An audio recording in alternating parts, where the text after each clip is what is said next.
मेरा नाम टाइगर संतोष नायर है और पटना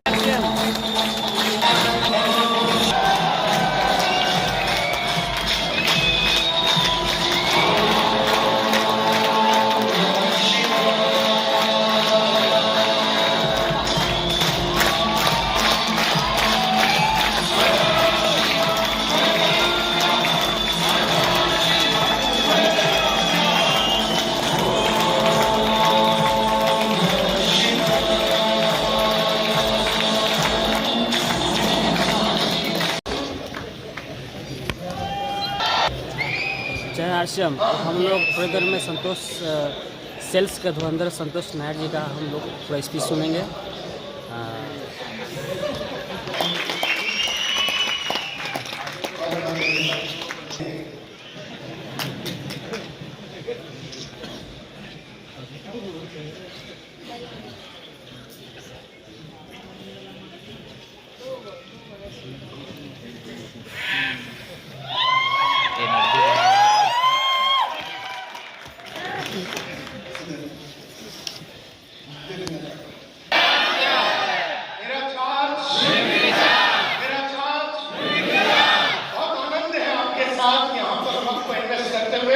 खुशी है कि आज का ये दिन, आज का ये समय आप लोग सब लोगों ने अपने लिए खुद के डेवलपमेंट के लिए आपने इन्वेस्ट किया।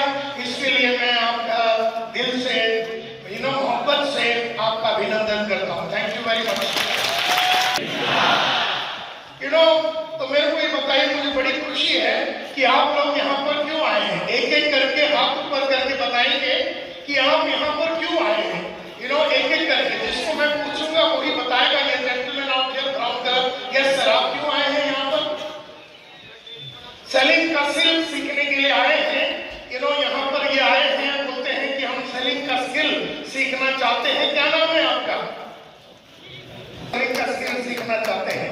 तो मेरा ये सवाल है आपसे, आप लोगों को सबको मेरी आवाज सुनाई दे रहा है?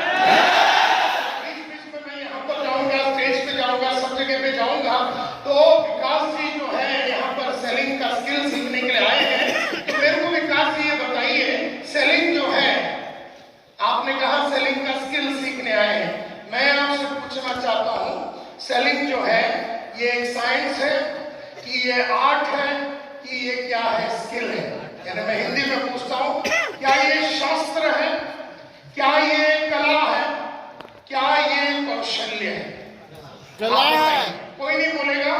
मैंने इनसे सवाल किया, इन्होंने विकास जी ने कहा कि मुझे सेलिंग स्किल्स के बारे में सीखना है। मैंने क्लियरली इनसे पूछा कि सेलिंग जो है ये एक शास्त्र है यानी कि साइंस है, कि सेलिंग जो है ये एक आर्ट है, क्या है ये कला है, और क्या सेलिंग एक स्किल है, कौशल्य है? स्किल है। अकॉर्डिंग टू मतलब विकास जी के अनुमान से ये एक स्किल है। और कोई बताना चाहेगा? काले कलर के सूट में, यस सर, आपको क्या लगता है सेलिंग एक कला है, शास्त्र है, कि क्या ये कौशल्य है? ये कौशल्य है यानी स्किल है। आप इसके साथ मानते हैं? यस मैडम, पिंक कलर के सूट में, यस मैडम, कला है। आप तो मतलब ये बोलते हैं कौशल्य, आप बोलते कला है, यानी कि आर्ट है, आप बोल रहे हैं। अब आप बोल दीजिए सर, आप बोलिए। साइंस है।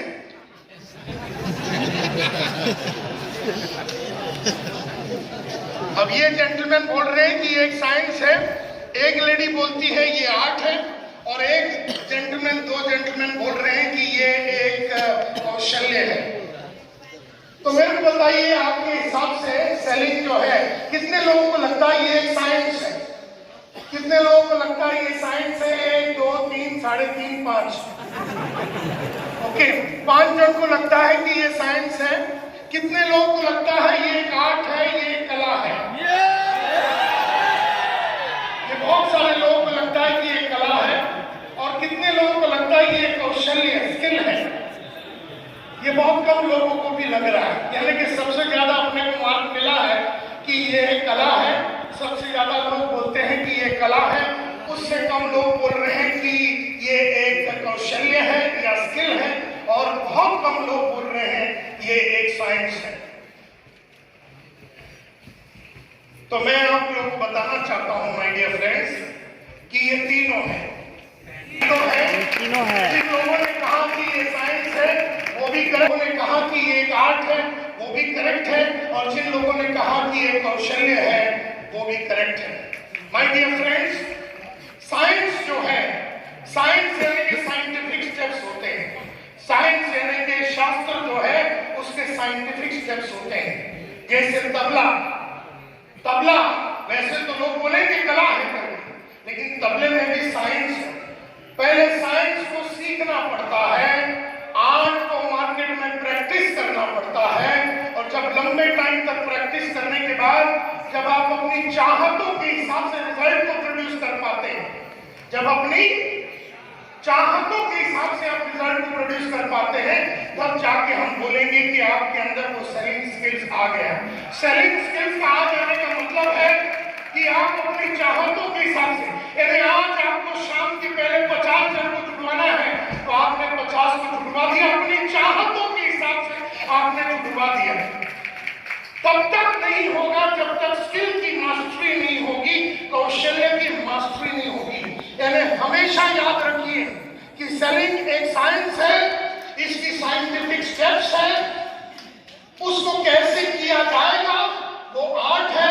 आर्ट का मतलब है हम अपनी आवाज को यूज करेंगे, अपनी आंखों को यूज करेंगे, अपने हाथों को यूज करेंगे। ये कला है जो साइंटिफिक स्टेप सेलिंग की जब हम वापरेंगे उस टाइम पे अपने को एक कला की आवश्यकता होती है, और लंबे टाइम तक हम हजारों के ऊपर वो शास्त्र को वापरते हुए, उस कला को प्रैक्टिस करते हुए, लंबा टाइम के बाद जब अपनी चाहतों के हिसाब से अपने को रिजल्ट मिलता है, अपने हिसाब से रिजल्ट मिलता है। यानी अगर आप चाहते हैं कि ये महीने में 50,000 रुपया कमाना है तो आपने 50,000 कमाया आपकी चाहत के हिसाब से, और आपने चाहा कि नहीं मुझे 2 लाख रुपए कमाने हैं ये महीने में, तो आपने 2 लाख रुपए कमाया चाहत के हिसाब से। और आपने कहा कि नहीं 5 लाख रुपए, मैंने चाहत के हिसाब से 5 लाख रुपए कमाया। और आपने कहा नहीं नायक साहब मुझे 10 लाख रुपए महीने की चाहिए, तो आपने 10 लाख रुपए अपनी चाहत के हिसाब से आपने कमाया। अपनी चाहत के हिसाब से कमाने के लिए, अपनी चाहत के हिसाब से कमाने के लिए आपकी चाहत के हिसाब से धंधा होना चाहिए, मार्केट होना चाहिए, मार्केटिंग या सेलिंग होना चाहिए।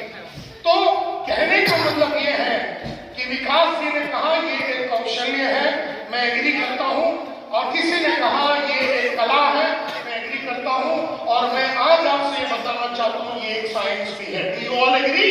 यस। मेरी बात अभी तक थोड़ी थोड़ी समझ में आए तो हाथ ऊपर कीजिए, थोड़ी थोड़ी अगर मेरी बात समझ में आई तो हाथ ऊपर कीजिए। तो सेलिंग जो है ये एक पहला क्या है? शास्त्र है, साइंस है, उसकी स्टेप्स होती है। एक आदमी को मिलने के टाइम पे कई स्टेप्स होते हैं, उस स्टेप को जब आप जानते हैं, पहचानते हैं, और आप उसकी उल्लंघन न करते हुए उस स्टेप को जब आप मार्केट में वैसे ही वापरते हैं जैसे गुरु लोगों ने आपको सिखाया, तो आप उस आर्ट को प्रैक्टिस कर रहे हैं, उस कले को प्रैक्टिस कर रहे हैं। और जब आपने लंबा टाइम तक प्रैक्टिस करके अपनी चाहतों के हिसाब से आपने रिजल्ट प्रोड्यूस किया, तो वो हो गया कौशल्य, स्किल। तो सेलिंग पहला क्या है? साइंस है। उसके बाद क्या है? और उसके बाद क्या है? साइंस को सीखना पड़ता है। बोलती है, बोलिए। साइंस को सीखना पड़ता है। साइंस को क्या करना पड़ेगा? सीखना पड़ता है। आर्ट को प्रैक्टिस करना पड़ेगा। क्या करना पड़ेगा? प्रैक्टिस। और स्किल को मास्टर करना पड़ेगा। क्या करना पड़ेगा? मास्टर। तो साइंस को क्या करना पड़ेगा? सीखना। आर्ट को क्या करना पड़ेगा? प्रैक्टिस। और स्किल को क्या करना पड़ेगा? मास्टरी करना। तब जाके हम बोलेंगे कि हमें सेलिंग स्किल्स आते। तो विकास जी कहाँ हैं आप? आपको बात समझ में आ गई? Yes. कि ये साइंस भी है, और थोड़ी देर के बाद मैं आपको बताऊंगा कि ये साइंस में क्या क्या स्टेप्स होते हैं और थिंग्स लाइक दैट। चलिए मेरे को बताइए आप यहाँ पर क्यों आए? विकास जी ने कहा और वहां पर चर्चा ये शुरू हो गई। आप मेरे को बताइए आप यहाँ पर क्यों आए हैं? कौन है? Yes sir, gentleman out here. Yes sir, बोलिए। मेरा बेस्ट वर्जन बनाने के लिए ये जेंटलमैन कह रहा है मैं जो भी हूँ इससे जो बढ़िया एक इंसान में बन सकता हूँ, इससे कई गुना ज्यादा, 10 गुना, 20 गुना, 100 गुना ज्यादा जो मैं एक इंसान बन सकता हूँ, वो इंसान कैसे बने इसके बारे में जानकारी लेने के लिए जेंटलमैन आए हैं। यस सर, आप क्यों आए हैं? मेरे अंदर जो आग है उसको लेने के लिए। आजा फिर सामने, फिर तेरे साथ में लेटता हूँ, तेरे ऊपर लेटता हूँ और मेरी आंख को तेरे में ट्रांसफर करता हूँ। कपड़े पहन के आएगा, नंगे होके आएगा। ठीक है, वो मेरी आंख को लेने के लिए आए हैं। संतोष नायर के अंदर मेरे को कहा जाता है नायर सर्वे फायर, ये बात भी सही है। तो जेंटलमैन आग लेने के लिए आए हैं, है ना? तो हम इसके पिछवाड़े में आग लगाएंगे। यस सर, कौन और? कोई और? ऊपर भी तो लोग बैठे हैं, ऊपर भी लोग बैठे हैं कि वहीं से ऊपर चले जाएंगे। ये जवाब भी देंगे। यस सर, आप क्यों आए हैं यहाँ पर? क्या करने के? सक्सेसफुल होने के लिए आए हैं। वो कामयाब होना चाहते हैं। आप में से कितने लोग कामयाब होना चाहते हैं? साले इतने लोग को साथ में झूठ बोलते हुए कभी नहीं देखा। कोई बात नहीं, हम ये मान के चलते हैं कि आप कामयाब होना चाहते हैं। हम ये मान के चलेंगे कि आप कामयाब होना चाहते हैं। यू नो, एक और, चलो एक और, कोई और? Yes sir, gentleman out here. क्या करना चाहते हो? आराम से बोलिए। न्यूट्रीचार्ज की सेलिंग स्किल्स की एबिलिटी को बढ़ाना चाहते हैं। बहुत ही बढ़िया, बहुत ही बढ़िया। मैं बताऊंगा आपको क्या करना पड़ेगा। मेरे बताए हुए रास्ते पे चलेंगे आप लोग? ओके, चलिए। तो मेरे बारे में जानते हो? कुछ जानना चाहोगे? आज से कई साल पहले की बात है, 1983 की बात है, 83 की बात है। मैं रोज सुबह उठता था, न्यूज़पेपर डालता था, घर घर में जाके न्यूज़पेपर डालता था। उसके बाद मैं कॉलेज में जाता था और कॉलेज में जाने के बाद दोपहर को अकाउंटेंट की नौकरी करता था और रात को ट्यूशन लेता था। जिंदगी मुकेश के दर्द भरे गाने सुनते हुए एक ही कपड़े में ऐसी निकल रही थी। तब एक दिन मंदिर के बाहर, हमारे घर के सामने एक मंदिर है, उसके बाद हमारे साथ पढ़ने वाले स्वामीनाथन अय्यर, जो मेरे साथ स्कूल में पढ़ता था, मुझे मिला रास्ते पे और पूछा मुझसे क्या करता है। तो मैंने पूरी कहानी सुना दी कि सुबह न्यूज़पेपर डालता हूँ, दोपहर को, उसके बाद मैं कॉलेज में जाता हूँ, दोपहर को अकाउंटेंट की नौकरी करता हूँ और रात को ट्यूशन लेता हूँ। तब उसने मुझसे कहा कि ये जो अपना गली का कुलकर्णी है, वो पिछले 32 साल से न्यूज़पेपर का काम कर रहा है और 32 साल में मात्र एक स्कूटर तक पहुंचा है। और ये जो अकाउंटेंट का जो काम कर रहा है, आज तुझे 400 रुपए पगार है, अगले साल वो 500 हो जाएगा, अगले साल वो 600 हो जाएगा, अगले साल 700 हो जाएगा और 15-20 साल के बाद जब तेरी उम्र 35-36 की होगी तो 30-35 हजार रुपया तेरा इनकम होगा। किस तरह का जीवन को तू जिएगा, किस तरह से तेरे बीवी बच्चे का जीवन होगा, तेरा कुछ नहीं हो सकता। और ये जो एक ट्यूशन ले रहा है, इसके लिए 100 रुपए मिलते हैं, 2 ट्यूशन लेगा 200 रुपए मिलते हैं। तू संतोष नायर बड़ा आदमी कभी नहीं बन सकता। ऐसा स्वामीनाथन अय्यर ने मुंह पे देख के जब बताया, मैंने बोला यार अय्यर तू ऐसा डरा मत, ये बता सक्सेसफुल होने के लिए करना क्या है। तब उसने कहा कि जिंदगी बनानी है। आप भी रिपीट कीजिए, जिंदगी बनानी है। जिंदगी बनानी है। जैसे मैं बोलता हूँ उसको रिपीट करना, आप खाली उसको दोहराइए। उसने कहा जिंदगी बनानी है, बनानी है, जब कमानी है, अपनी चाहतों के हिसाब से जिंदगी जीनी है, अपनी चाहतों के हिसाब से जिंदगी जीनी है, जरूरतों के हिसाब से नहीं, जरूरतों के हिसाब से नहीं, चाहतों के हिसाब से, अपनी चाहतों के हिसाब से जिंदगी जीनी है। जिंदगी जीनी है। सेल्स में आ जा, सेल्स में आ जाना। मैंने कहा स्वामीनाथन अय्यर सेल्स वो क्या? मुझे तो नहीं मालूम था 19 वर्ष की उम्र में कि सेलिंग होती है, बेचने की काम होती है, बेचना एक कलाकारी है, ये शास्त्र है, ये सब तो मैं तो नहीं जानता था। तब मैंने अय्यर से कहा कि मुझे तो नहीं मालूम सेल्स के बारे में, मैं तो अकाउंट्स वाला आदमी हूँ। Debit what comes in, credit what goes out, debit expenses, losses, credit incomes and profit, debit the receiver, credit the giver. मुझे तो खाली अकाउंट्स के बारे में ही मालूम है, मैं अकाउंटेंट का काम करता हूँ, तो मैं कैसे सेल्स कर सकता हूँ? मुझे तो सेल्स के बारे में कुछ मालूम ही नहीं है। तब उसने कहा कोई भी इंसान कोई भी क्षेत्र में आके उसकी मास्टरी करने के पहले उस क्षेत्र के बारे में उसे कोई मालूमात नहीं होती। अमिताभ एक्टिंग के पहले उसे एक्टिंग नहीं मालूम था। विश्वनाथन आनंद 6 चेस खेलने के पहले उसे चेस मालूम नहीं था, करके नहीं मालूम था। इसी तरह से तू सेल्स में आएगा, उसके पहले तो तुझे कोई भी बात आने वाली तो नहीं है, लेकिन तू अगर आने के बाद इस क्षेत्र का तूने अगर पढ़ाई की, तू इसे नौकरी करके नहीं लेना, तू इसको प्रोफेशन करके लेना। क्या कहा? प्रोफेशन करके लेना। तू इसे एक जॉब करके नहीं लेना, तू इसे एक नौकरी या एक काम या नौकरी या काम या जॉब करके नहीं लेना है, इसे एक प्रोफेशन करके लेना है। तब मैंने उससे पूछा कि प्रोफेशन का मतलब क्या होता है? तब उसने कहा एक होता गली का क्रिकेट और एक होता प्रोफेशनल क्रिकेट। एक होता गली का क्रिकेट और एक होता प्रोफेशनल क्रिकेट। आप में से कितने लोगों ने क्रिकेट कभी ना कभी जिंदगी में खेला? हाथ ऊपर कीजिए। हम सब ने खेला, लड़के लड़कियां सब ने क्रिकेट खेला है। तब उसने कहा एक होता गली का क्रिकेट, एक होता प्रोफेशनल क्रिकेट। एक होता गली का बैडमिंटन और एक होता प्रोफेशनल बैडमिंटन, जो पीवी सिंधु का बैडमिंटन। उस जमाने में जो बैडमिंटन चैंपियन होते थे उनका नाम उन्होंने लिया, लेकिन मैं आज आपको रिलेट करने के लिए आज का नाम ले रहा हूं। तो उसने कहा एक होता गली का क्रिकेट और एक होता प्रोफेशनल क्रिकेट, जो विराट कोहली का क्रिकेट होता है। विराट कोहली के बैंक अकाउंट में 4000 करोड़ रुपया पड़ा हुआ है। कितना? 4000 करोड़। अब मैं क्यों जानता हूं? क्योंकि विराट कोहली का जो फाइनेंशियल एडवाइजर है, जो उसको फाइनेंस के बारे में एडवाइस देता, वो पिछले 25 साल से मेरा स्टूडेंट है। मैंने उसको सिखाया कैसे बड़े लोगों के पास जाना है।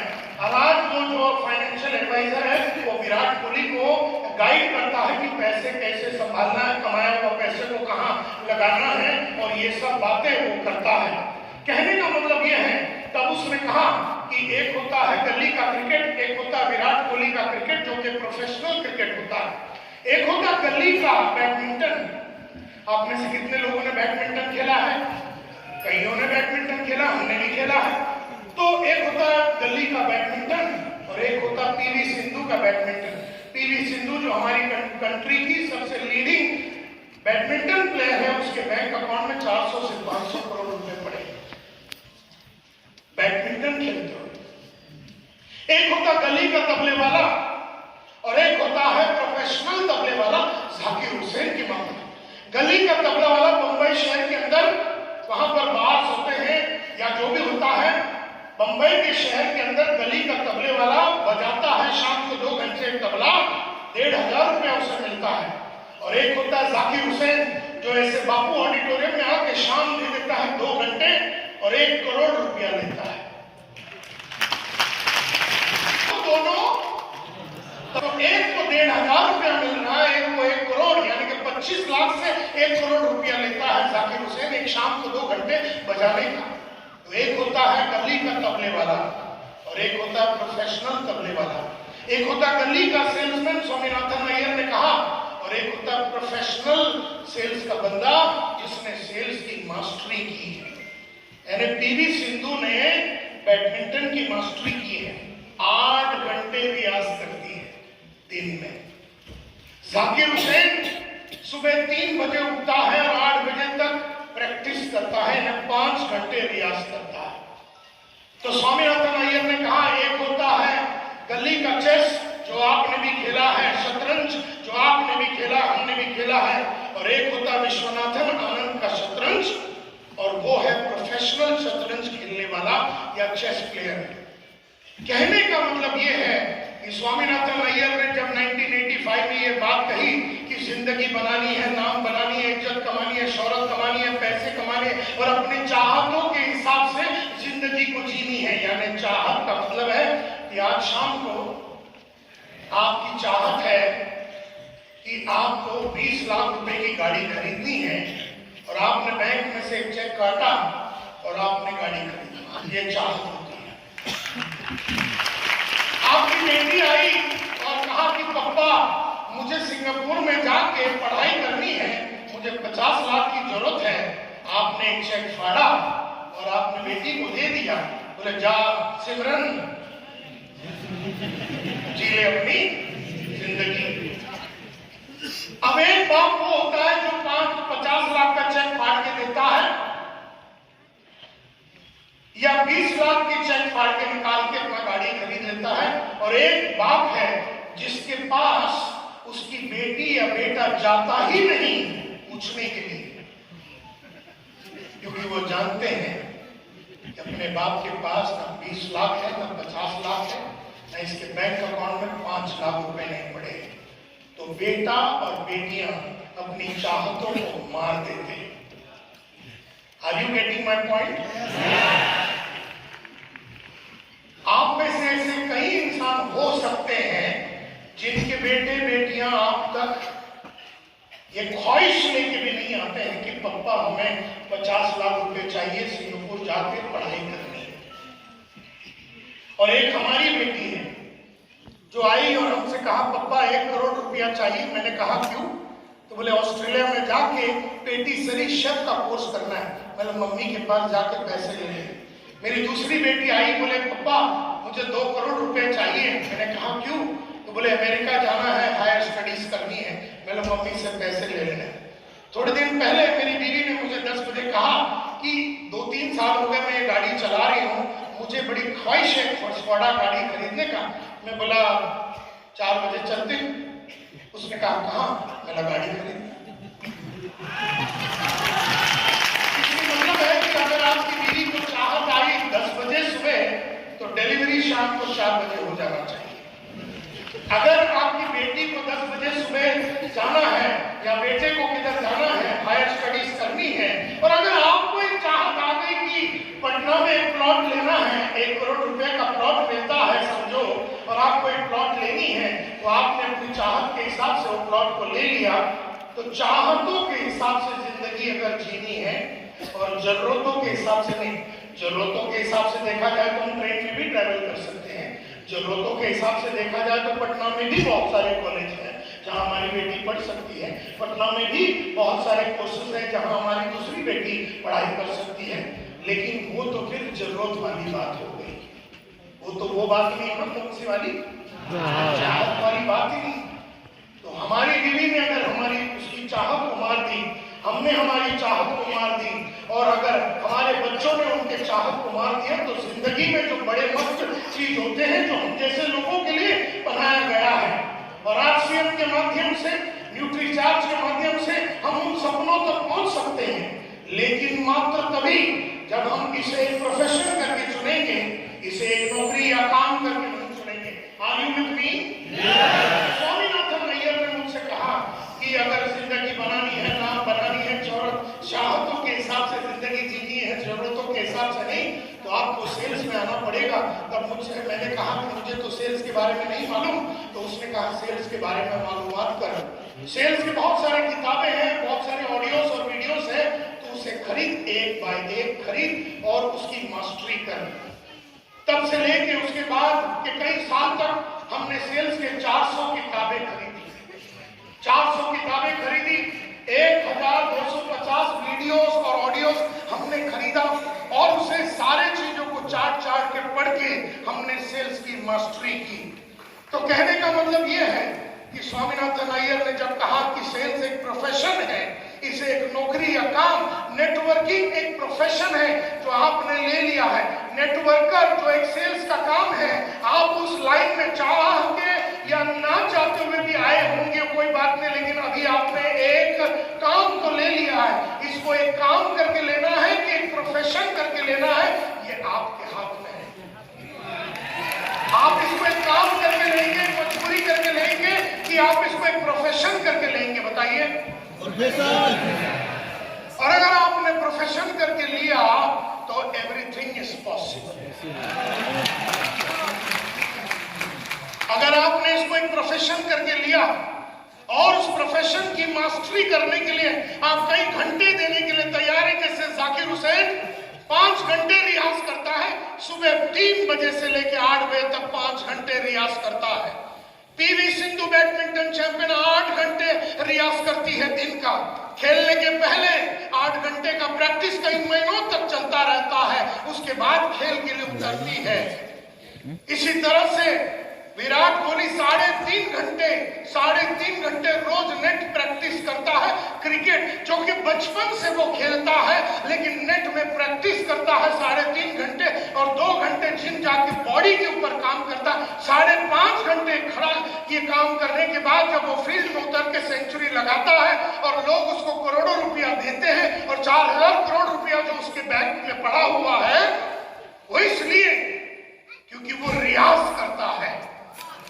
और हम में से कई लोगों ने अभी तक ये तय भी नहीं किया कि हमको ये काम करके लेना है कि ये प्रोफेशन करके लेना है, और अगर प्रोफेशन करके लेना है तो इसके ऊपर जो पढ़ाई करनी है, उसके ऊपर जो इन्वेस्टमेंट करनी है, जो पढ़ाई के लिए जो पैसे लगने वाले, जितना हमने अपने ऊपर इन्वेस्टमेंट किया उतना आपको रिटर्न मिलेगा।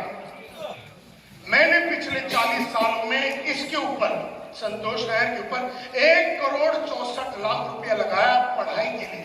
1,64,00,000। कहने का मतलब है इन 40 सालों में इतना पैसा मैंने अपने ऊपर लगाया, और ये इसलिए ताकि मैं दिन का बहुत ही मस्त पैसा कमा सकता हूं। तो स्वामीनाथन अय्यर ने कहा कि सेल्स में जुड़ जा, तो हम चले गए कि चलो हम सेल्स में जुड़ जाएंगे। तो एक कंपनी थी उस जमाने में, यूरेका फोर्ब्स, नाम सुना है आपने?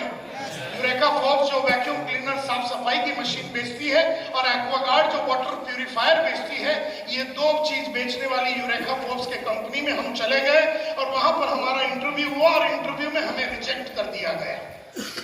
वो इसलिए रिजेक्ट किया क्योंकि हम बड़े दुबले पतले थे। हमें देख के ऐसा लगा नहीं कि 18-20 किलो का सूटकेस लेके ये लड़का संतोष नायर घर घर में जाके, गली गली में जाके वैक्यूम क्लीनर बेच सकता है। इसकी टोटल वजन तो 45 किलो इसकी खुद की वजन है। 20 किलो का ये वैक्यूम क्लीनर जो मशीन है, ये घर घर में जाके ये बेच नहीं सकता। बिल्डिंग में ऊपर से नीचे आपको जाना पड़ेगा, और ये कर नहीं सकता। ऐसा उस जमाने के बॉस लोगों को लगा और उन्होंने रिजेक्ट कर दिया। रिजेक्ट करने के बाद कई दिन के बाद बंबई के दूसरे ब्रांच मैनेजर को आदमी नहीं मिल रहे थे, तो उन्होंने रिजेक्टेड कैंडिडेट्स को उठाने के बारे में तय कर लिया। उन रिजेक्टेड कैंडिडेट्स में अपना भी नंबर लग गया और हम जुड़ गए यूरेका फोर्ब्स बोल के कंपनी में। मशीन बेचने के लिए, जो साफ सफाई करने की जो मशीन होती थी, 1985 की बात कर रहा हूं, 1985 की बात कर रहा हूं। उस जमाने में हमारी कंपनी में 3,500 सेल्समैन थे, और 3,500 सेल्समैन का एवरेज महीने का सेल होता था 4। कितना? 4। और अगर आप मतलब महीने में अगर आप 3,500 सेल्समैन को पकड़ लो और आपने डिवाइड कर दिया, तो उनका 4 वैक्यूम क्लीनर का सेल निकलता था। कहने का मतलब यह है कि अगर आपने 6 या 7 बेच दिया, उस जमाने में अगर महीने का आपने 6 या 7 बेच दिया, तो आपका ब्रांच मैनेजर आपको बहुत ही बढ़िया उड़पी रेस्टोरेंट में लेके जाता और आपको एक थाली खिलाता महीने के एंड में। और अगर आपने 8 से 9 बेच दिया, तो आपका रीजनल मैनेजर, जो रीजन का हेड था, वो आपको उससे भी बढ़िया रेस्टोरेंट में लेके जाके खाना खिलाता था। और अगर आपने 14 भेज दिया, 14 या 15 भेज दिया, तो हमारी कंपनी का जो मैनेजिंग डायरेक्टर है अखिल मरफतिया साहब, उनके स्टैंडर्ड 2000 रोवर कार, जो इंडिया का सबसे महंगा गाड़ी होता था, उस महंगे गाड़ी में आपको लेके ज्वेल ऑफ इंडिया बोल के बहुत ही सुंदर रेस्टोरेंट होटल में लेके जाते और आपको खाना खिलाते, आपको जो चाहिए पिलाते खिलाते, और आपको कोई भी पार्ट ऑफ द बॉडी पे चुम्मा लगाने के लिए तैयार हो जाते। तो अगर मरफतिया साहब को आपने बोल दिया 14 बेचने के बाद यहाँ पर चुम्मा लगाइए, तो वो चुम्मा लगा देंगे आपको। इतना वो सेल्स के लोगों से मोहब्बत करते थे और उन्हें बहुत इज्जत थी जो अच्छा माल बेचते हैं।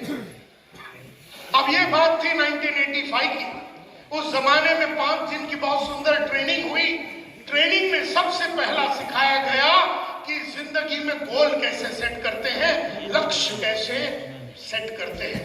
तब गोल सेटिंग सिखाया गया और पिछले 40 साल में हर साल मैंने अपने गोल को सेट किया और जो जो हमने सोचा वो हमने अचीव किया। तो उन्होंने गोल सेटिंग सिखाया पहले 5 दिन गोल सेटिंग और बाकी सेल्स के बारे में और प्रोडक्ट के बारे में जानकारी देने के बाद 11 अक्टूबर 11 अक्टूबर 1985, आज से 40 साल पहले, एक दिन शाम को 4 बजे हमारे हाथ में 20 किलो का वैक्यूम क्लीनर और पूरे ताम झाम दे के हमको कहा कि जा बेटा जी ले अपनी जिंदगी।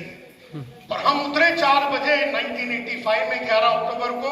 20 दिन बचे हुए थे अक्टूबर में, और हमने 26 वैक्यूम क्लीनर बेचा उन 20 दिनों में, और हम बन गए इंडिया का नंबर 1 सेल्समैन 26 वैक्यूम क्लीनर बेच के। तो सबको लगा कि फ्लूक है, ऐसे ही हो गया होगा, हमें भी लगा ये फ्लूक है, ये कभी होगा नहीं, लेकिन ऐसा नहीं था। अगले महीने में हमने 32 बेचा, अगले महीने में हमने 36 बेचा, अगले महीने में हमने 37 बेचा, अगले महीने में हमने 39 बेचा, अगले महीने में हमने 41 बेचा, अगले महीने में हमने 43 बेचा, लेकिन अपने पिछले महीने से कभी कम हमने जिंदगी में कभी बेचा नहीं। तो उन्होंने मेरे को बना दिया ग्रुप लीडर, 4 लड़के दे दिए, बोले अभी से तू ग्रुप लीडर है, तो हमें लीडर बना दिया और हम इंडिया के नंबर 1 ग्रुप लीडर बने। तो उन्होंने 12 लड़के दे दिए और मुझे बना दिया सेल्स सुपरवाइजर, और मेरे को कहा कि 12 लड़कों को संभालो, और मैं बन गया इंडिया का नंबर 1 सेल्स सुपरवाइजर। उन्होंने बना दिया मुझे ब्रांच मैनेजर, और तभी 29 लोगों का टीम मुझे दिया, और मैं बन गया यूरेका फोर्ब्स में ब्रांच मैनेजर। पहली बार यूरेका फोर्ब्स में 200 सेल का टारगेट हमने तोड़ा एज ए ब्रांच। पहली बार 300 सेल का टारगेट हमने तोड़ा, पहली बार 400 सेल, पहली बार 500 सेल। हर टारगेट को हमने ही बनाया, हमने ही तोड़ा। आज उस कंपनी को छोड़ के 30 साल हो गए मेरे को, एक मैं का लाल पैदा नहीं हुआ जो उस रिकॉर्ड को तोड़ सका। इस तरह का हमने काम किया था माइंड में। तब उन्होंने बना दिया मुझे डेप्यूटी डिविजनल सेल्स मैनेजर, फिर हमें डिविजनल सेल्स मैनेजर बना दिया, सीनियर डिविजनल सेल्स मैनेजर बना दिया, एरिया सेल्स मैनेजर बना दिया, रीजनल सेल्स मैनेजर बना दिया। और जब मैं निकला, मैं उस कंपनी का यंगेस्ट, फास्टेस्ट ग्रोइंग और रिचेस्ट, सबसे अमीर सेल्स का बंदा था। इस तरह से मैंने 15 साल नौकरी करने के बाद, आज से 23 साल पहले स्मार्टफोन के जो हमारी कंपनी है उसको हमने स्टार्ट किया, और आज हम दुनिया के सबसे बेहतरीन company Mercedes Benz, Ford, Coca Cola, Procter and Gamble, Asian Paint, सारे कंपनियों को ट्रेन करते हैं, और हम बहुत सारे मोटिवेशनल टॉक देते हैं। मुझे याद है माय डियर फ्रेंड्स, मेरा पहला पगार जो होता था वो 500 रुपए थे, और पहले महीने में ही मेरे को अनिल अंबो साहब बोल के हमारे सेल्स के हेड होते थे, उन्होंने कहा कि जिंदगी में कभी भी अपने पगार से 10 गुना ज्यादा इंसेंटिव कमाना चाहिए। ये बात हमारे दिमाग में बैठ गई। तो पहली महीने में हमने 500 रुपए का पगार था, और हमने 3.5 से 5,000 रुपए का इंसेंटिव कमाने चालू किया। उसके बाद हम 20 गुना इंसेंटिव कमाने को शुरू कर दिए। जितनी भी इंसेंटिव थी सारे हमने कमाए। माय डियर फ्रेंड्स, मुझे याद है उस जमाने में मैं 5,000 रुपए महीने का कमाता था। तब मैंने लक्ष्य रखा कि अब 5,000 नहीं कमाना है, अब महीने का 50,000 रुपए कमाना है। तो लक्ष्य रखा, भागा, अपने चाल में परिवर्तन लाया, अपनी ढाल में परिवर्तन लाया, अपनी बोली में परिवर्तन लाया, और 50,000 रुपए महीने का कमाता था। जब मैं 50,000 रुपए महीने का कमाता था, हमने लक्ष्य रखा कि अब 1 लाख रुपए महीने का कमाएंगे। हमने अपने कौशल्य के ऊपर काम किया, बोलने की कलाकारी पे काम किया, सेल्स की एबिलिटी के ऊपर काम किया, और हमने 1 लाख रुपए महीने का कमाने का। जब हम 1 लाख रुपए महीने का कमाते थे, हमने लक्ष्य रखा कि हम अभी 5 लाख रुपए, 2 लाख, 3 लाख, 5 लाख रुपए कमाएंगे महीने का। जब हम 5 लाख रुपए कमाते थे, हमने कहा कि अभी महीने का कार्यक्रम नहीं करेंगे, अभी हमें महीने का पैसा नहीं चाहिए, अभी हमें दिन का पैसा चाहिए। तो हमने लक्ष्य रखा कि दिन में हम 3,000 रुपया कमाएंगे। फिर हमने लक्ष्य रखा कि हम 30,000 रुपए दिन का कमाएंगे। फिर हमने लक्ष्य रखा कि 3 लाख रुपया दिन का कमाएंगे। फिर हमने लक्ष्य रखा कि 5 लाख रुपए दिन का कमाएंगे। जब हम 5 लाख रुपए दिन का कमाते थे, हमने लक्ष्य बोला अब ये दिन का काम नहीं चलेगा, अब तो हमें घंटे का चाहिए। हमने लक्ष्य रखा कि घंटे का 3,000 कमाएंगे, घंटे का 30,000 कमाएंगे, घंटे का 50,000 कमाएंगे, घंटे का 1 लाख रुपया कमाएंगे, घंटे का 2 लाख रुपया कमाएंगे, घंटे का 3 लाख रुपया कमाएंगे। और आज मुझे इसका बंदोबस्त करेंगे। वो जो 5 है वो हमारे BMW का बंदोबस्त करेंगे, वो जो 5 है वो हमारे कंपनी का, हमारे फ्यूचर का बंदोबस्त करेंगे। ये हमारे को समझ में आ गया my dear friends. Everything is not possible, क्योंकि सेल्स जो है निसर्ग से नहीं आता, नैसर्गिक रूप में आदमी को आता है। माँ के कोख से कोई बेचने की कलाकारी सीख के आता नहीं है, ये नैसर्गिक नहीं है। निसर्ग से तो उंगलियां मिल गई, बापू हमारे बाप की आंखें मिल गई, हमारी माँ की चाल मिल गई, लेकिन बेचने की कलाकारी तो बाहर आने के बाद सीखना पड़ता है। तो इसीलिए मैं कहता हूं sales does not come naturally, sales management does not come naturally to me. Sales management यानी लोगों से काम निकालना। मेरे जो डाउनलाइन है समझो 100, 200, 500, 5000, ये सेल्स मैनेजमेंट है। सेल्स मैनेजमेंट जो है वो एक अलग कलाकारी है, उसके लिए सीखना पड़ता है। Therefore, एक साइड में एवरीथिंग इज नॉट पॉसिबल इसलिए क्योंकि सेल्स नेचुरली सबको नहीं आती। दूसरी बात, सेल्स मैनेजमेंट जो है नैसर्गिक रूप में सबको आती नहीं है। तीसरी बात, sales leadership does not come naturally. Leadership का मतलब है हमारे पास जो लोग आ रहे हैं, हमारे डाउनलाइन करके जो लोग हमारे पास आ रहे हैं, एक लीडर का काम है उसे परिवर्तित करना। लीडरों का काम है लोगों में परिवर्तन लाना। समझ लो एक टीचर हमारे साथ जुड़ती है, मैं ऑफलाइन हूं, टीचर डाउनलाइन है।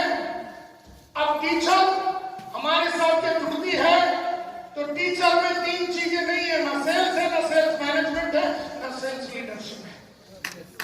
वो जो टीचर जब हमारे साथ जुड़ती है, वो टीचर इतिहास पढ़ाती थी पिछले 17 साल से। 37 वर्ष की लेडी है, औरत है, 37 वर्ष की, 17 साल से वो स्कूल में इतिहास पढ़ाती है। और उस इतिहास पढ़ाने वाली टीचर को जब हम आरसीएम में हमारी टीम में जुड़वाते हैं, ये तीनों चीज उसमें नहीं है, ना सेल्स है उसमें, ना सेल्स मैनेजमेंट है उसमें, ना सेल्स लीडरशिप है। वो जब जुड़ती है उसे इस लाइन के बारे में कुछ नहीं मालूम, क्योंकि टीचिंग एक प्रोफेशन है, टीचिंग तो उसको मालूम है, लेकिन ये तो बेचने का काम है। ये बेचने का काम तो टीचर को आता नहीं है। Therefore, बेचने की कलाकारी हमें टीचर को सिखाना पड़ेगा। अब टीचर को देखिए, क्या उसे रोज सुबह अलग अलग स्कूलों में जाना पड़ रहा है? यस और नो? एक ही स्कूल में जाना पड़ेगा, है ना? हो सकता है जय प्रकाश नारायण स्कूल में वो पढ़ाने जाती है, रोज उसे नए सब्जेक्ट पढ़ाना पड़ रहा है, रोज उसे नए बच्चे ढूंढने पड़ते हैं। मतलब रोज सुबह अगर टीचर को बोल दे रहे कि पटना की गलियों में जाइए और 50 बच्चों को ढूंढिए और क्लास में लाइए और इतिहास सिखाइए, क्या ऐसा है? नहीं। टीचर जब जाती है स्कूल में, स्कूल में, तो वहां पर जो ऑफिस बॉय है वो सलाम मारता है, गुड मॉर्निंग टीचर। प्रिंसिपल मिलते गुड मॉर्निंग, एंट्री मारती है क्लास में, बच्चे सारे 50 खड़े हो जाते हैं, गुड मॉर्निंग टीचर। अब टीचर ने अच्छा पढ़ाया या नहीं भी पढ़ाया, बुरा पढ़ाया, तो भी बच्चे तो बेचारे चुपचाप बैठ के सुनेंगे। पढ़ाने वाले इसको कैसे हम चैलेंज करेंगे, तो चुपचाप बैठे। टीचर ने पिछले 20 साल के इतिहास के ऊपर कुछ नया सीखा भी नहीं। जो 20 साल पहले उसे मालूम था इतिहास के बारे में, वही रोज सुबह घुमा के 20 साल से पढ़ा रही है। अब साले तुम लोग उस टीचर को पकड़ के डाउन बना रहे। अब टीचर की फट गई, अब टीचर को नहीं समझ में आ रहा करना क्या है, क्योंकि यहाँ पर तो गेम ऐसा है कि रोज सुबह जाओ, 50 को पकड़ो, बिठाओ और पढ़ाओ। तो ये जो लाने का जो काम है, 50 जन को लाने का जो काम है, ये तो नैसर्गिक रूप में टीचर ने अपने माँ के कोख से तो सीख के नहीं है, वो तो तुम साले हरामी अपलाइन को सिखाना। तुमको खुद को शायद मालूम नहीं होगा, तुम्हें अगर नहीं मालूम तो तुम सिखाओगे नहीं। तो तुमने तो उसको पकड़ के लाया, अपने डाउनलाइन में डाल दिया, और तुम रोज उसको चले गैस मारते हो कि हमें करना है। टीचर तुम्हारी आंखों में मैं देख रहा हूँ वो चमक है, तुम बड़ी इंसान बन सकती हो, तुम्हारे अंदर वो जोश है, तुम्हारे अंदर वो जुनून है, तुम सब कुछ कर सकती हो। टीचर खुद सिद्धू टीचर की ताव में आकर की, लेकिन मुझे करना नहीं, तू सब कुछ कर सकती है, तेरे में जान है, मेरे में जान है, लेकिन करना क्या है?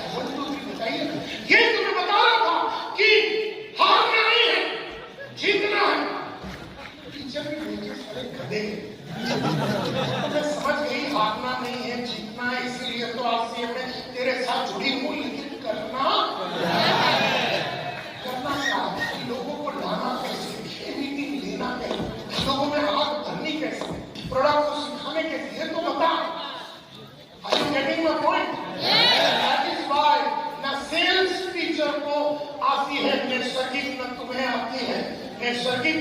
और ये बात तो सुबह 12 बजे साबित हो गया जब हमने पूछा सेल्स एक साइंस है कि आर्ट है कि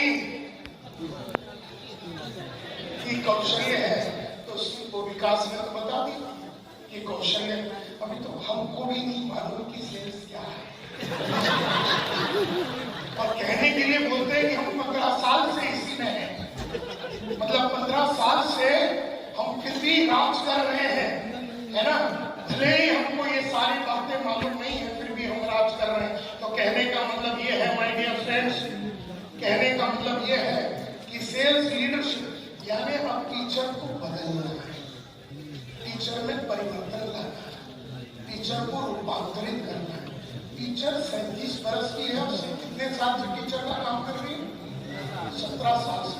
17 साल से टीचर का वर्ल्ड बन चुका है। टीचर को 32,000 पगार लेने की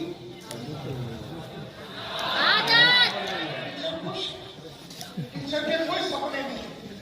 फिर 21 वर्ष की उम्र में, फिर उसकी 22 में शादी हो गई और फिर एक निकम्मा मिल गया उसको, उसका हस्बैंड, और टीचर की सारी सपने खलास हो गए। अब टीचर के कोई सपने नहीं। टीचर 37 की हो गई, 2 बच्चे भी हैं, एक हस्बैंड है, फादर इन लॉ है, मदर इन लॉ है। टीचर तब बैठ चुकी। उस टीचर को तुम्हें परिवर्तित करना है, उस टीचर को तुम्हें रूपांतरित करना है। उस टीचर के अंदर जो 32,000 रुपया कमाने वाली टीचर को ये विश्वास दिलाना है कि 3,20,000 भी हो सकता है मैंने। अब टीचर अविश्वासी है, टीचर को ऐसा लगता ही नहीं दूर दूर तक कि 32,000 का 3,20,000 कभी मरने के पहले हो भी सकता है कि ये टीचर विश्वास ही नहीं करती है। और इसीलिए बहुत ही बढ़िया बोलने की कलाकारी तुम में होनी चाहिए, बहुत ही बढ़िया बोलने की कलाकारी तुम में होनी चाहिए, ग्रेट कम्युनिकेशन तुम में होना चाहिए। ये जो मैं बोलने की कलाकारी के लिए मैंने 7 अलग अलग प्रोग्राम बंबई में जाके किया था जहां पर बोलने की कलाकारी सिखाई जाती है। हमने एक कोर्स किया 14 सेशन 1.5 महीने का बोलने की कलाकारी, मिनट बोल के प्रोग्राम। हमने प्रमोद पालेकर साहब का प्रोग्राम, इंडो अमेरिकन सोसाइटी का प्रोग्राम, इंडो जर्मन सोसाइटी का प्रोग्राम, नेजरत इंस्टीट्यूट का प्रोग्राम, अलग अलग पब्लिक स्पीकिंग के बोलने की कलाकारी की हमने कोर्स किया। और हर कोर्स के लिए हमने इन्वेस्टमेंट किया। और तब जाके, क्योंकि अच्छा बोलने की कलाकारी माँ के कोख से सीख के नहीं आते। ये जो अच्छा बोलने की कलाकारी ये भी माँ के कोख से नहीं आता। देखिए, that is why everything is not possible. Everything is not possible क्योंकि सेल्स नैसर्गिक नहीं है। सेल्स लोगों से काम निकालना, सेल्स मैनेजमेंट ये भी नैसर्गिक नहीं है। लोगों में परिवर्तन लाना एज ए लीडर ये भी नैसर्गिक नहीं है। बढ़िया बोलने की कलाकारी ये भी नैसर्गिक नहीं है। और लगातार चैलेंज लेने की कलाकारी, लगातार चैलेंज लेने की कलाकारी भी, लगातार नए चैलेंज लेने की कलाकारी भी नैसर्गिक नहीं। हम में ये सब कुछ फैक्ट्री फिटेड नहीं है। हम में ये सारी क्वालिटियां नहीं है। ये क्वालिटियों को हमें डेवलप करना पड़ता है। That is why everything is possible अगर आपने अपने ऊपर काम किया तो। अगर आपने अपने ऊपर खाली टीचर को छुड़वा देने से टीचर 3,20,000 महीने का नहीं कमाएगी, ना ही तू उसे कमाने का रास्ता सिखा सकता है। क्योंकि ये सारी बातें जो टीचर में परिवर्तन लाना है तो खुद में जो परिवर्तन लाना है, ये जो क्वालिटियां हैं नैसर्गिक, अगर नैसर्गिक नहीं है तो क्या करना पड़ेगा? हमें सीखना पड़ेगा।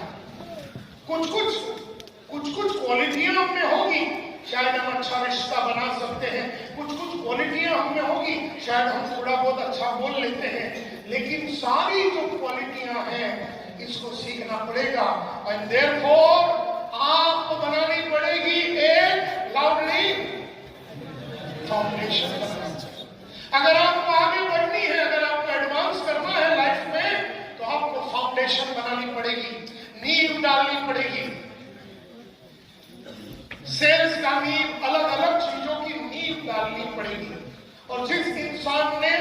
नींव के ऊपर काम नहीं किया, वो 2 मंजिले का बिल्डिंग बनाएगा, फिर गिर जाएगी, फिर टीम बनाएगा, फिर टीम टूट जाएगी, फिर एक टीम बनेगी, फिर वो टीम काम नहीं करेगी। ये बनाना बनना और टूटना लगा रहेगा जब तक आप अपना नींव को पक्का नहीं करेंगे।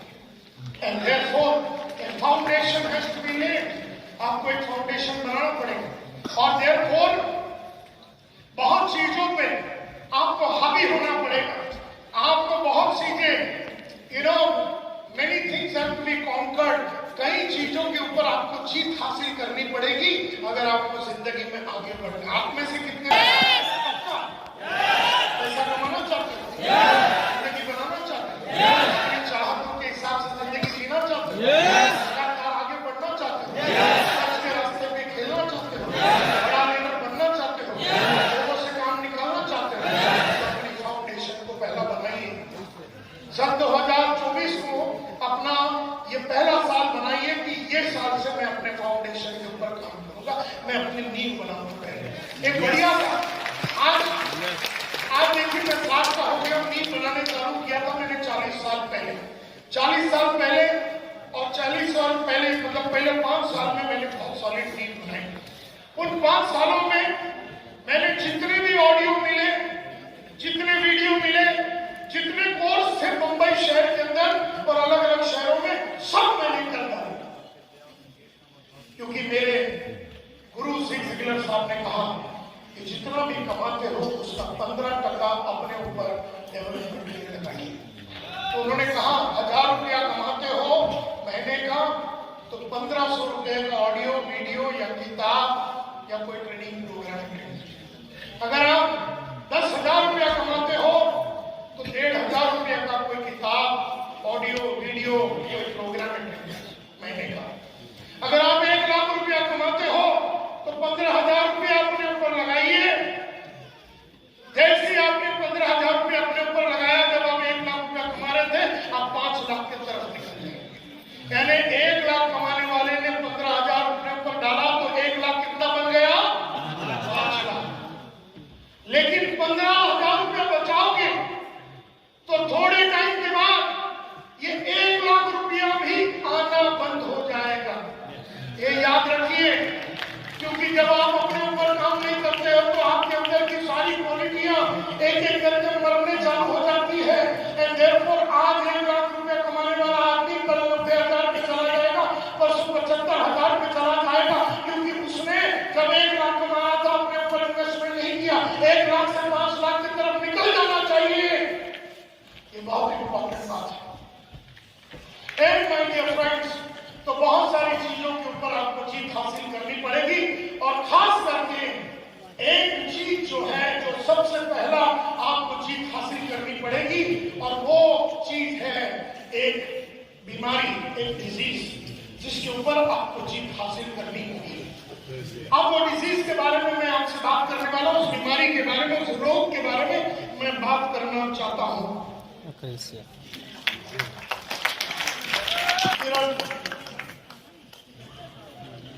एक पहला, वैसे तो कई चीजों के ऊपर जीत हासिल करनी पड़ेगी, लेकिन सबसे पहला एक बीमारी के ऊपर आपको जीत हासिल करनी पड़ेगी। उस बीमारी के बारे में हम अभी बात करेंगे। वो एक रोग है, वो एक वायरस है, वो एक सिकनेस है, वो एक इन्फेक्शन है।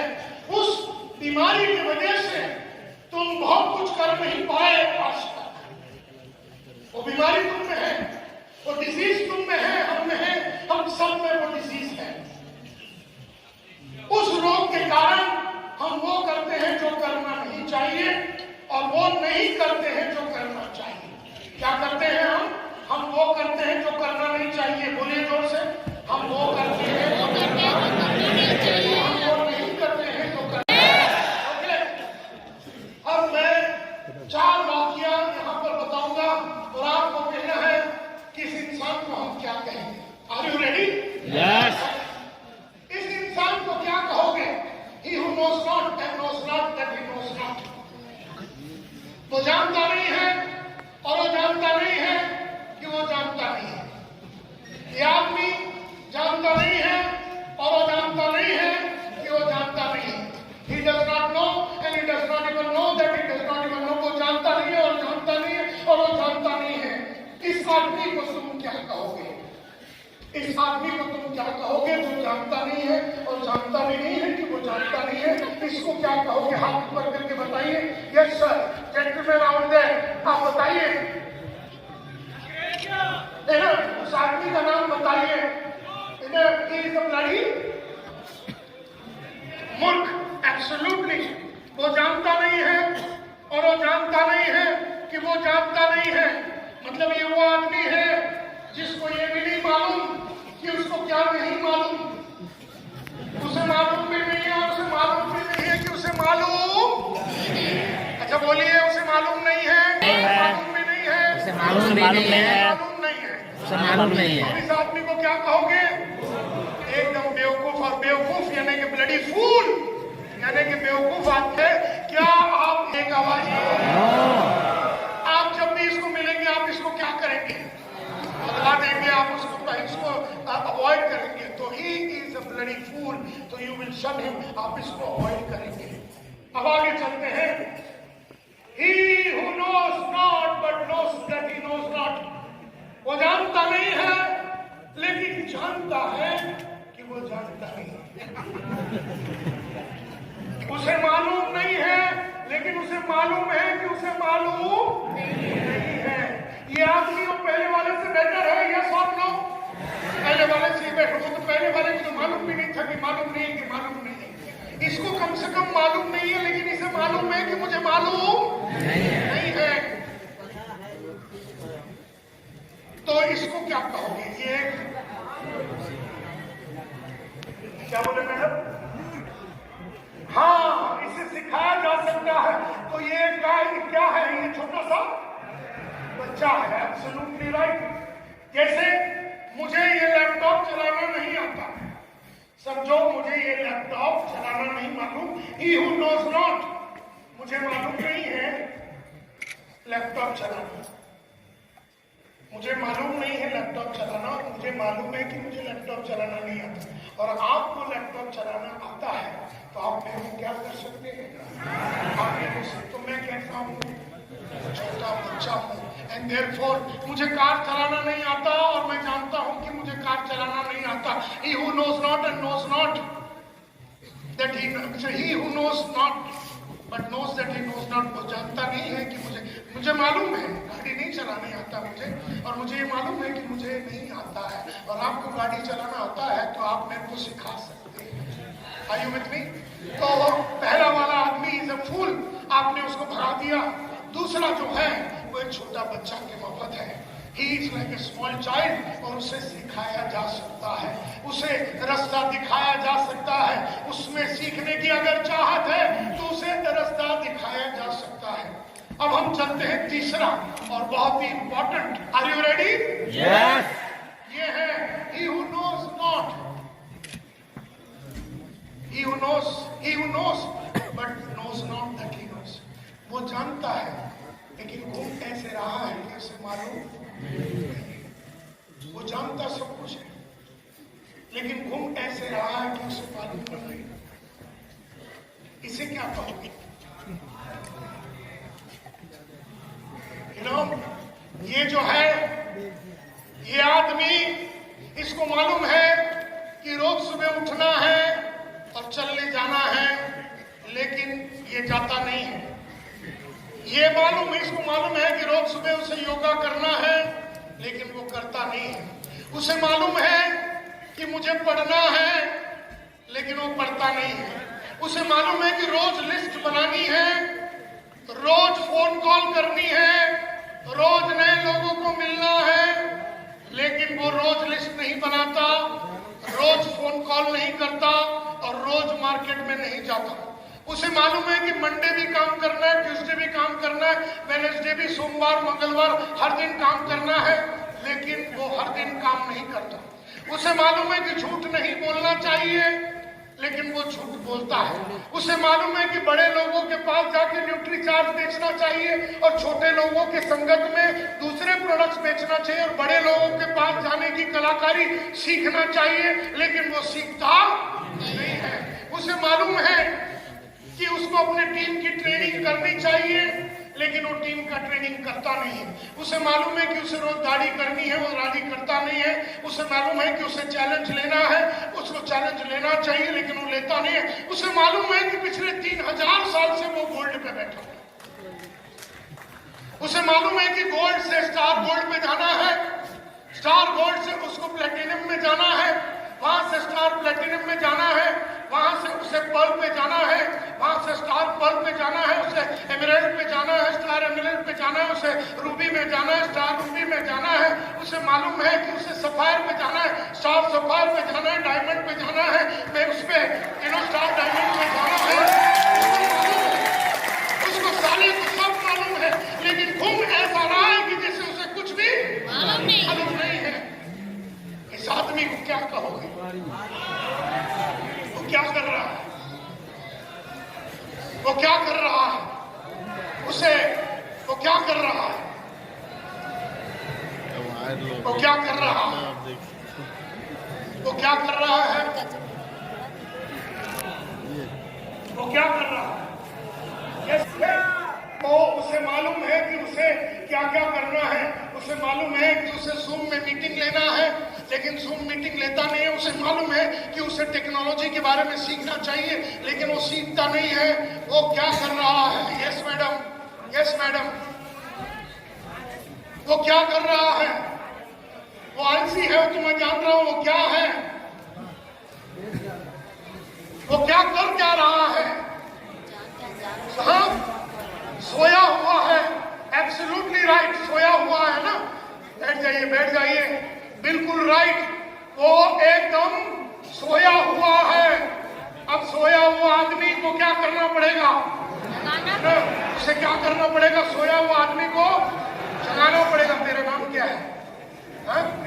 करीम। अब समझो ये सोया हुआ है, ये सोया हुआ है, और आप कहते हैं इसे वो सब मालूम है जो करना चाहिए, लेकिन वो करता नहीं है। और हर वो चीज जो नहीं करना चाहिए वो कर रहा। तो आप बोल रहे वो सोया हुआ है, तो उसे जगाना पड़ेगा। तो क्या इसको ऐसे उठाए? करीब बेटा उठ जाओ। ये उठेगा? ये साधारण स्लीप नहीं है, ये साधारण सोया हुआ नहीं है। ये कैसा है? गहरी नींद में। किसके माफक? अरे कुंभ करने साले हरामी। कौन बोला कुंभ कर? तुमने बोला क्या नाम है तेरा? कुंभकर्ण 6 महीने में उठता था, स्टार से स्टार गोल्ड बन जाता था। 6 महीना सोता था, फिर स्टार गोल्ड से वो स्टार प्लेटिनम पे जाता था। ये तो करीब कई सालों से साला उधर ही पड़ा हुआ है।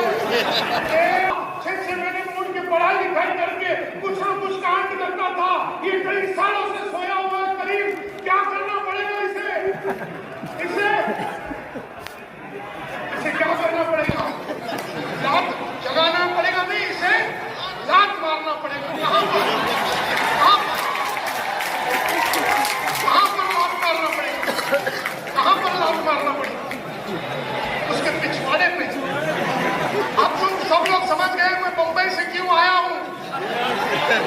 अब तुम लोग सब समझ गए मैं मुंबई से क्यों आया हूं, काय के लिए आया हूं। एक एक करके स्टेज आइए, एक एक करके स्टेज आइए और अपना पिछवाड़ा दिखाइए। मैं लात मारता हूँ, फिर तुम लोगों को साले हरामियों। तो तुम्हें बिहार में पटना के इस राज्य में मैं आया हूँ लात मारने के लिए। तो आजा पहले मेरे से स्टार्ट कर देते हैं।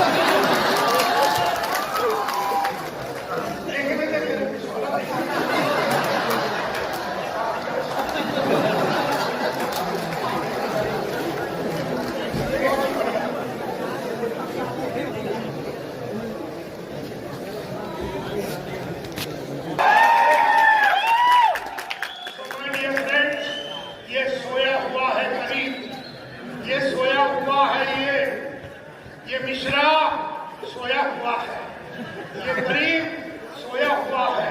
ये सारे लोगों को जगाना है, तो उसे मारनी पड़ेगी।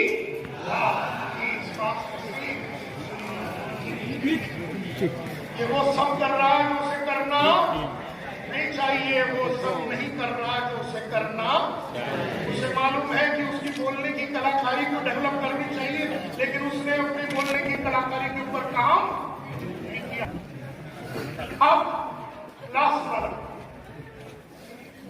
he who knows and knows that he knows, ये जानता है कि मुझे सेल्स के बारे में नहीं आती, और उसे ये भी मालूम है कि सेल्स की बहुत सारी किताबें हैं और सेल्स की बहुत सारी कोर्सेस हैं। तो वो जाता है, बुक लेता है, कोर्स करता है, अपने आप को डेवलप करता है। ये वो सब करता है जो करना चाहिए, और ये वो सब जो नहीं करना चाहिए वो नहीं करता है, और ये अपने आप को लगातार आगे बढ़ा रहा है।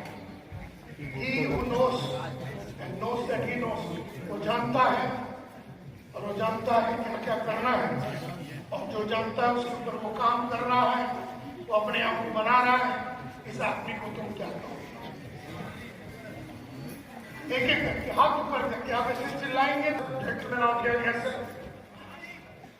ओके। विजेता, इज ये वाइस मैन? इंग्लिश में वाइस मैन बोलते प्रज्ञा को प्राप्त हुआ। आप इसको फॉलो करोगे? यस और no? Absolutely right. So he is a wise man and you will follow him. So देखिए, मैंने 4 कैटेगरी के लोग बताया। एक जिसको मालूम भी नहीं है कि उसे मालूम नहीं है कि उसे मालूम नहीं है, तो हम उसे अवॉइड करेंगे क्योंकि वो ब्लडी फूल है, बेवकूफ है। एक वो आदमी है जो छोटा बच्चे के माफत है, जिसे सिखाया जा सकता है, और एक वो है जिसे सब कुछ मालूम है, जैसे वो घूम रहा है जैसे उसे कुछ भी मालूम नहीं है। उसे हमेशा मालूम था कि लगातार आगे बढ़ना है और रुकना नहीं है, लेकिन वो सब नहीं करता जो करना चाहिए, और वो सब करता है जो नहीं करना चाहिए। ये तीसरा कैटेगरी है। और चौथे में उसे मालूम है और वो सब कर रहा है जो उसे मालूम है। अब एक आवाज में आप मेरे को बोलेंगे, अपने दिल पे हाथ रख के, कि मैंने चार स्टेजेस बताए हैं, 4 लेवल के लोग बताए हैं।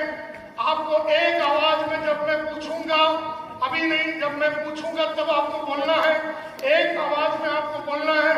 हम में से ज्यादातर लोग ज्यादातर टाइम कौन से स्टेज में रहते हैं? 1, 2 या 3 या 4 में। हम में से ज्यादातर लोग ज्यादा टाइम कौन से स्टेज में रहते हैं, ये आपको बताना है। जब मैं पूछूंगा आपको, आर यू रेडी?